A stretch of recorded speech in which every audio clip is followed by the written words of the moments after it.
Hello, everyone. This is Edward Wu with the Get to Production B2C engineering team. Happy to have everyone here join the session. Today, I'm going to go over how to customize the sign in, sign up, profile editing, password reset experiences that integrates with your applications for your consumer identities. So you must have applications that help your customers to buy products for information, and many times you want to authenticate that user. Our service allows that to be done in a very easy and secure way and integrate with your applications. And I'm going to talk about more details about how to customize that experience. So let's start with some presentations and then a series of demos. So let's discuss about improving your connections with customers. And we have a great solution for you. Azure AD B2C is the complete platform for identity and access management. We've designed it to be customer-centric and flexible. That means you get to customize it and design it the way your experiences and your marketing and business units, whatever experience they want to present to the user, you get to customize it for those requirements. It's built on top of Azure AD and all of the other security systems and infrastructure that we have. So built into it are a set of different protections that allow you to securely allow this authentication for your consumers. And because this is run in all our Azure data centers across the world, it's a global offering, allowing you to scale this out to all the regions of the world where you do business. And it's also designed to tie into various Azure resources as well. So for example, you can use application insights to be able to do analytics on user insights, like how many people are signing up, signing in, what browsers are they coming from, or mobile devices, what's your success rate of different policies, sign in and sign up policies, etc. We'll get into those details in much more later in the part of the presentation. So let's talk a little bit more about Azure Active Directory B2C and what is it actually made of. First of all, we have out of the box different identity providers. Not only can you sign up and sign in with a local account, which is secured in our directory, but you can allow your consumers to actually sign in with a social identity provider of their choice. We know that some are popular in Europe, in the United States versus Asia. So we continue to expand the number of identity providers, as well as incorporating identity providers back to your own enterprise. So maybe you already have Azure Active Directory as part of Office 365, Teams, or CRM. Well, you can also allow the system to allow them to sign in as employees into the same applications your consumers would use. There are many, many scenarios such as that. We can also, like I mentioned, look at the analytics that's important for your business to figure out, hey, how successful are these sign in and sign up policies that I've designed? If I introduce an incremental step, let's say I want to ask the user for some additional information during their sign up process, you can determine if that is a good thing, or if you're comparing it to a previous experience where you didn't require people to add that information, you can see if there's a drop-off rate. And maybe you determine that there is no drop-off rate, and so the additional information that you're collecting is good. It doesn't impact the sign-up rate. You just continue with it. Or maybe you do have determined that, hey, that's seemed to cause a little bit more friction during the sign-up process, in which case, no, I don't want to maybe ask these questions, and maybe we'll save that for later on as part of profile edit or after they've done their initial sign-up. So you get to have this data on the back end to do this type of analytics. And of course, key thing that I'm going to focus in on during this presentation is how to provide a customized experience with your brand, with your logos, with your colors and fonts, everything that your business and marketing departments have determined as the web experience or the mobile experience that they want for your products and services. You can customize that. External system integration, as we all know that our system is designed to hook into your applications, but you also may have different backend systems where there's already data about users. Maybe there's specific profile information or membership numbers or unique identifiers from other system account numbers or frequent flyer numbers, etc. We can pull in that data and present that as part of the issued claims in a token when after the user signs in. So integration into these third-party systems is an integral part of our solution. And it also could be during part of a sign-up process where you want to validate that the user has an existing account. Or maybe you want to do further identity proofing or validation about the user and require some additional information. So those external systems can be easily connected in. But as I mentioned, today I'm going to talk specifically about the user journeys and the UX customization in more detail. With that, let me just jump over to a quick demo. And you see the link there. You can also go to this demo link. It is publicly available and see the experience for yourself. Okay, I'm at the demo site already. So this is a customized UX experience that's based on Azure AD B2C. But let me actually back up one step so you can see where I launched this from. It is that shortcut that I had. It'll come right over here to this. Now you see that in this demonstration site, we have a company called Woodgrove Groceries, and it serves, there's a sign up link here, and there's a sign in. So let's just go to the sign in. And here's a unique UX experience that we've designed. First of all, you can, if we haven't already detected that your browser is in a different language, you can actually force it to say, hey, just render everything to me in Spanish. I can refresh this into a Spanish version. But let's stay with English for the time being. Notice that the other unique thing for this company, Woodgrove Groceries, we have 3 distinct kind of users that can sign in. The end users themselves, individual consumers that are going to go do their shopping. There's business customers who are typically individuals representing an organization or other larger entity buying on behalf of that organization. And then here we have also partners. These could be anybody that's a supplier to the grocery chain. So we have 3 distinct, unique experiences here. So when I sign in with the personal account here, it'll actually take me to a unique experience for signing in. First, you notice in this journey, we've allowed 3 different identity providers, Google, Microsoft accounts, and Facebook, or you have the option to sign in with a local account. And you notice also the background image is customized, fully customized. Now we've centered this. We have other customers that want this left, right, maybe partitioned in different ways. So there's all kinds of customization that you could potentially do. We also have a sign up now link. So if the user wants to sign up, we have them validate their email address, enter in their password, and enter in their account name, ID, and their username. And then there's also a terms of conditions here that we've put in as well. You can, again, do all of this customization as part of the experience.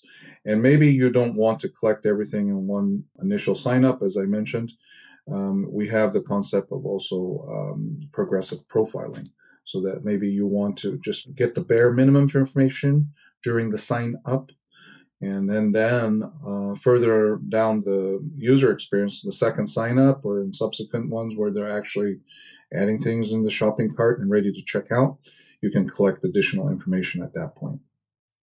Okay, so that was just a quick, very, very quick demo of demo site. Like, as I mentioned, this is available for you to actually go play with, and you can sign up for an account and try the sign-in experiences yourself. Let's talk about what are the customization options. Here's some common ones that we see. Certainly not an exhaustive list, but these are the most common ones. First of all, language customization. I mentioned you may serve different customers who speak different native languages. We have out-of-the-box support for that, including even the English strings. So maybe you don't want sign in. Maybe you want login. Maybe you don't want to have some of the languages that we have as default on the page. Well, you can quickly edit those and customize those for every single language that we make available. And if it's not one of the 36 languages that we support out of the box, you can create your own custom template and create your own language template using the schema and the format that we have. You would just simply take, let's say, one of the languages as a starting point and rename that to whatever languages that you support. The other big one is the page UI customization. I briefly showed that to you in the demo just previously, where the background image was different, the logo was different. All those things can be customized. And additional customization is JavaScript. We have many customers that want to put some special JavaScript and embed that and work with our JavaScript. Maybe you want somebody not to have to hit the continue button. You want something to automate that as soon as they reach the next page. Or maybe you want to do some special functions like displaying and hiding the password when allowing the user to see what they're typing for the password. So that's a very common thing as well. And we'll go into a little bit more detail here in the presentation about how to do that. Then there's the actual business logic itself. For example, if I log in with a local account or sign up with a local account versus signing up with, let's say, my Facebook account, you may want to have different business logic that processes those signups differently. Or maybe you're signing in and we can get the signal that you're coming from a different location than you normally sign in with. Maybe you want to introduce something else at that point. Or maybe we've identified that you're coming from a specific region. Having that ability to then customize something in the user experience that shows something either localized or more unique in the region, or maybe even allowing you to say, hey, sorry, we don't allow signups from your region yet, and customizing those experiences. Those can be all done through business logic. That's part of our system as well. And finally, there's a very common practice of A/B testing. So let's say you have a sign-in policy and it's been working quite well, or let's say a sign-up policy that's been working quite well, but marketing would like to try to collect a few more pieces of information. Like as I mentioned in the previous example, where maybe you want to have 3 or 4 things that you want to add. Maybe you want to collect the phone number. And then you can now run both of these user experiences in parallel with some percentage of the traffic going to the policy you have currently and some percentage going to a new policy. And now in that way, you can compare results to see if the sign-up rates are the same or different between the two and make some determination what to do next with the new policy. As I mentioned, this is not the exhaustive list, but these are very common patterns we see with many of our customers. Okay, so languages that we support, as I mentioned, out of the box, we have 36.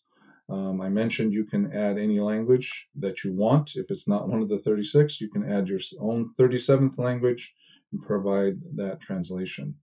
You can use this to change any string on any page in any language. So like I mentioned, the UX I showed previously had some customization. We changed some of the string names, and you have that option as well. I'll show that in a second. So let me go to the customization of the user flows. Now, user flows is another word for like a user journey, like step 1, step 2, step 3. I'm on the Azure AD B2C portal blade. So you'll see that there's a whole set of configurations you can do for your Azure AD B2C instance. First of all, I can select different identity providers that I want to use in my organization. And these are the ones that many of them, obviously very familiar ones.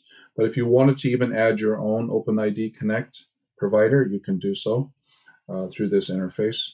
If you have a SAML identity provider, there's a way to do it as well. We'll have to go into some of the customization templates that we use instead of the UX, but that's also an option. We still have many customers that have SAML identity providers, so that's yet another option.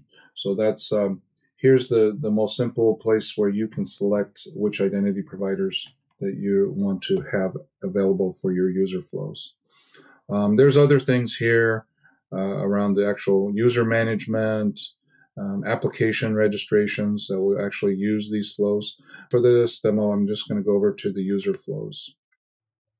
So as you can see, I have several here in this demonstration tenant, each having some slight nuance in terms of the user experience. Some are using specific providers. Some are using just local accounts. But I wanted to draw your attention to this user experience and see what that looks like. So first of all, what are the things that I'm requesting here? You can turn on and off multi-factor authentication. You can enable JavaScript, which allows you to use your own customized JavaScript. There's some things around the actual token and session management here. Here's where I get to select which identity providers I want for this experience. So in this case, the blue checked ones are the ones that I've selected as options. So if I can at any time modify and reduce this set, and if I only want local accounts, that's another option for you. Then these are what we call the application claims. So what are the values that we are actually going to put in the token back to the application so that the application can make its own business logic or authorization decision based upon the information that's returned back in its token.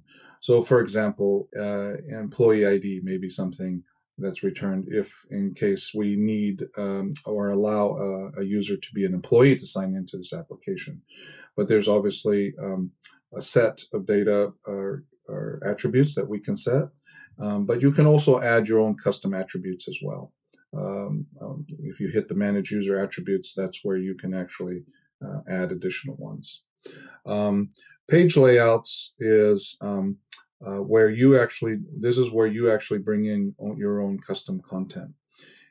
Here I've said sign in page, custom page set to no, which means we're going to just use our default HTML, and you'll see what that experience is like. But if I said yes, then what I would need to do is populate here the URL link to your content. So this may be some type of content distribution network, CDN, blob storage. This can be hosted anywhere. As long as it's reachable and CORS enabled, we will be able to pull in this data and integrate within our sign-in experience. Languages, I mentioned. These are the different languages that are supported. As soon as I enable the language customization, I can actually come in here and I can actually look in to see what these pieces look like. And if I look at the actual content of this page, which allows me to customize, you'll see that what it basically is a file with string values. And these string values would be the default ones that we have, and then you can edit those and then go ahead and override them with your value.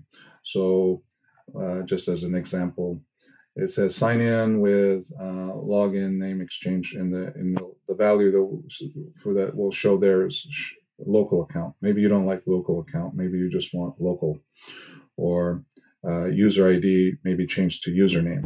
Those type of things. And each one of these can be done for every single language. If I did want to edit this, I would edit it here and then come back up and upload it to override what the default ones are, and that would take an effect for the user experience.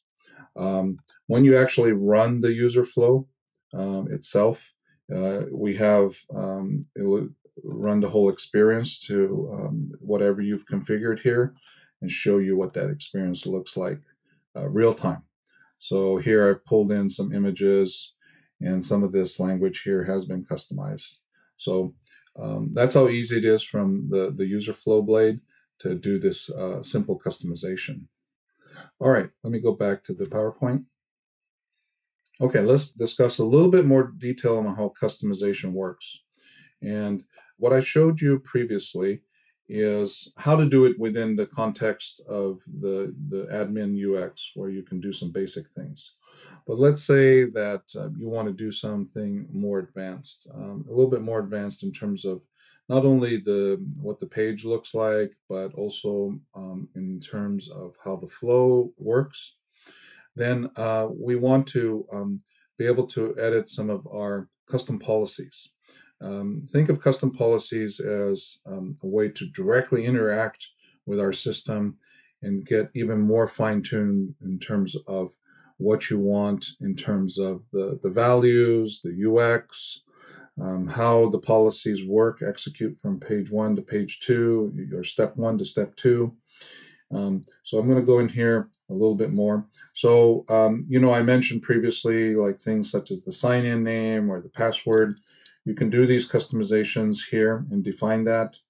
If you have special attributes that you want to display and collect, maybe account number or loyalty number, here's where you could define these. And you can define them by a display name and a type. It could be a string, it could be a number, it could be a date time. There's many, many types that we support. And also we have different versions of the page layout. So why is this important? Because if we are using your custom HTML, CSS, and JavaScript, and you're interacting with our sign-in page, then what we have here is a page layout version that you can snap to. And what that means is if you are taking any type of dependency of what we're naming a variable in our sign-in page and you're overriding it, for example, or you have some JavaScript that's manipulating some things on that page, then the page layout version is important because in 1.1.0, in this case, we're not going to change the version on our side. That means you can take a hard dependency, knowing the fact that we're going to keep this version and the way everything is formatted and the variable names to be the same. Now, when we introduce a new version, it'll be 1.2.0, for example, or 1.1.1, in which case you can go take a look at what we've done. And we'll always have release notes on what we've changed or updated and see if that you want to take some of the benefits of the new version. And you'd, of course, want to do testing and integration, see what's changed, if anything, that might impact the way your JavaScript, let's say, for example, was interacting with ours. If we had a variable name change, then obviously you would have to make that corresponding change to snap to our new version. But this allows you to have a contract with us where we're not going to modify things beneath you, so to speak. And then here's where you can specify the content version. Again, I'm looking at a small XML snippet here from our custom policies and languages here. You can, again, merge different language packs that you have with us to make sure that you're using the version that makes sense for you. And I showed this previously in the screen where you can override the default page strings. So here's an example of some HTML, CSS.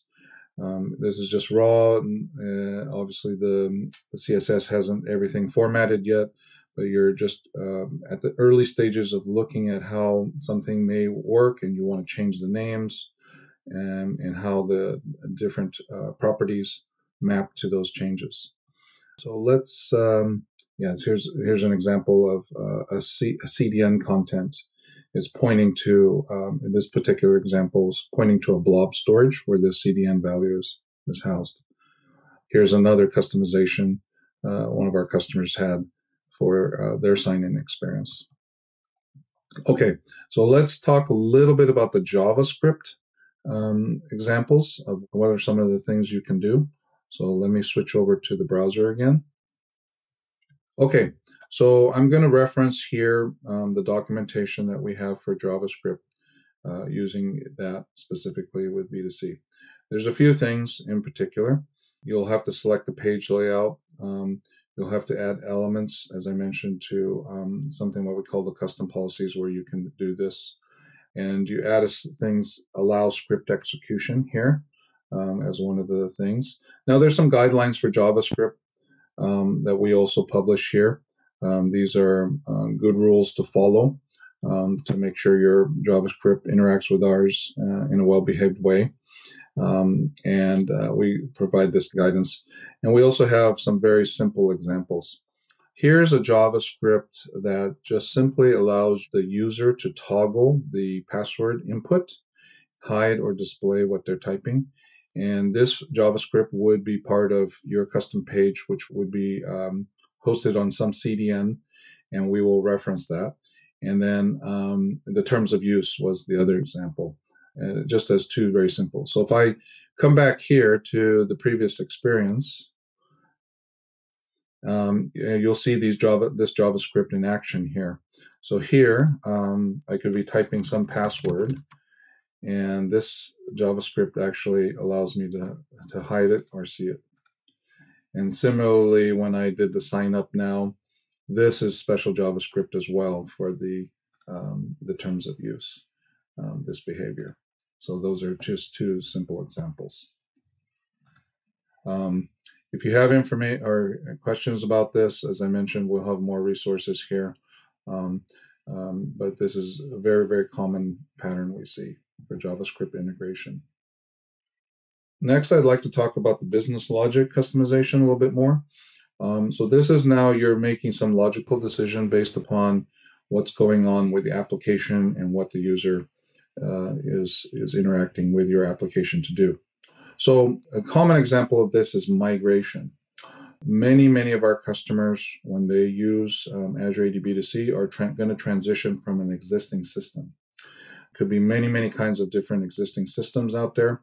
But the key thing is we want to try to give the user experience to be a very good one, a seamless one with very little friction. Ideally, if the user was using our system and we've designed the policies and the user experience correctly, he or she would not even know that their account was migrated. But in this example, as the user is interacting with the application, in this example, it's a mobile app here. When the first time they're logging in, we are signing in for the first time, we will check to see if the user has been migrated. If the answer, and this is from our backend system, if we determine that, hey, this user has not been migrated, then what we do is we, first of all, validate the password in the old system. If the password is valid, then we go ahead and just on the back end, do the migration of creating that account real time and then updating the password and then going forward into the new system. As you can see from this example, we're not requiring the user to change their password, okay? If the user already been migrated, then no problem. We don't need to check anything. We just go ahead and authenticate the user. But this is a very common business logic, and people will run their migrations over a period of time. Obviously, in this case, it requires a user to sign in to fulfill their migration process to be completed. But you may stand this policy for migration for a period of time. And then after which time you've decided, hey, we've already done this. If somebody hasn't signed in the last 6 months, from now on, we're going to go ahead and just force them to reset their password and come into the system that way. But it's you get to determine what that process looks like. Progressive profiling is, as I mentioned, a very common use case as well. So somebody's already signed up, but their profile completion is 20%, right? So we show that, hey, we need to also get their potential, the birth date and their preferences, okay?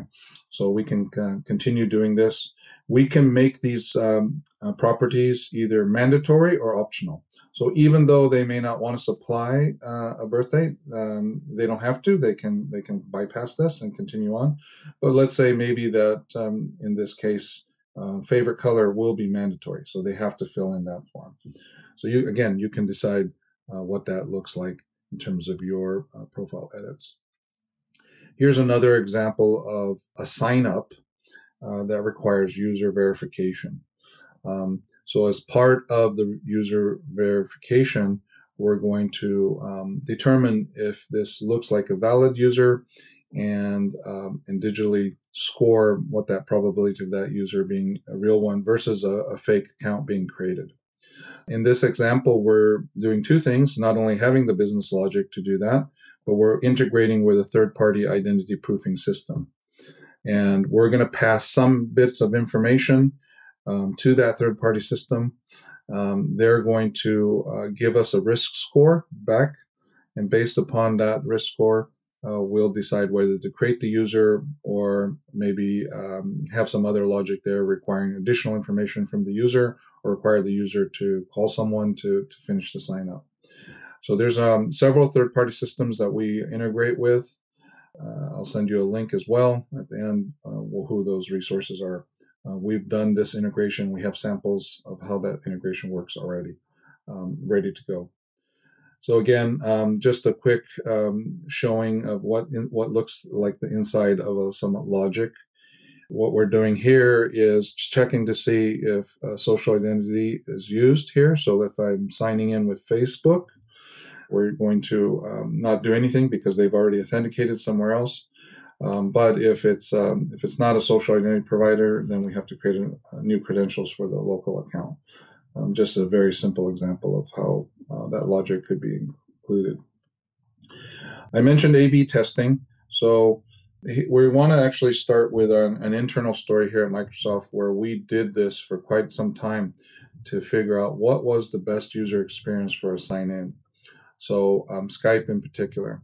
And you can see here, each one of these pages here, each one of these sign-in screens was carefully crafted, and all these steps together create an orchestration step. So one thing you noticed is after you sign in from the very first screen to the second one, there's a back button, just in case, hey, no, I wanted to actually do something different from the previous one. And notice even after I've signed in or create the account, I can also still hit the back button because I want to have some other option back here for what I want to do. But notice from that point on, there is no back button. This was the result of some A/B testing to see how successful the account creation was. And what they determined when they allowed back buttons previously on these two steps, their account sign-up rate was very, very low. But as soon as they took that away, their account creation success rate increased dramatically. So significant that obviously they decided that, okay, this is definitely the one to go with because we're going to have higher success rate with people signing in.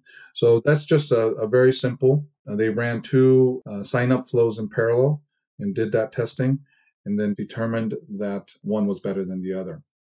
Now, how do we help you determine that? We have something called Azure Application Insights. So this can tie easily on the back end for your B2C systems.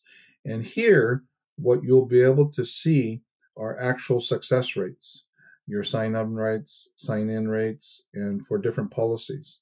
So if you're doing two policies, you'll be able to do that. There's additional information here that you can collect as well. Debug logs, application availability, etc. So much more here in terms of analytics that your businesses will probably be interested in. You may be asked to report on. Just a recap here of customization. We have here just a simple UX creation, creating an account, two experiences. Normally when we do this presentation, we have an experiment where we actually get you to do the two experiences. One is the one on the left, and which one is the right, and we actually look at the real-time results based upon that. Obviously, this session is recorded, so we'll do it real-time. But based upon the real-time analytics, we can see on the dashboard which one of these two was most popular within the people here on the audience. Okay. Getting to the resources, here are some top ones for you.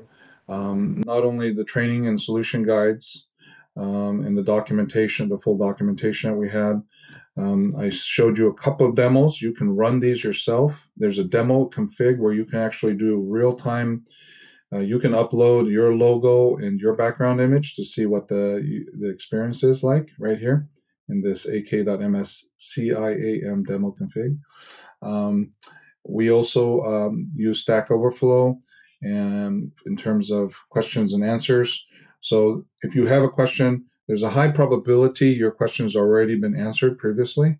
But if you have a new question, by all means, please ask that, and we will answer it there.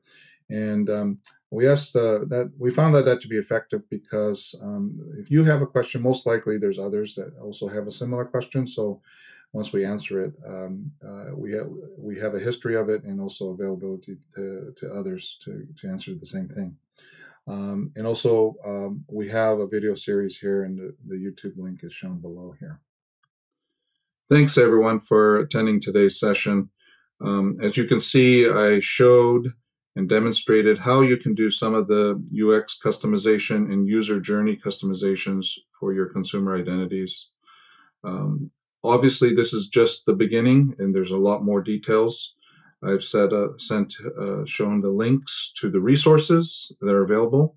I also offer that if you do need additional help, our team of experts who know these topics very well can help you, and we have office hours. I also showed you that link as well. So please use that if you want further questions answered from our team. Thank you very much.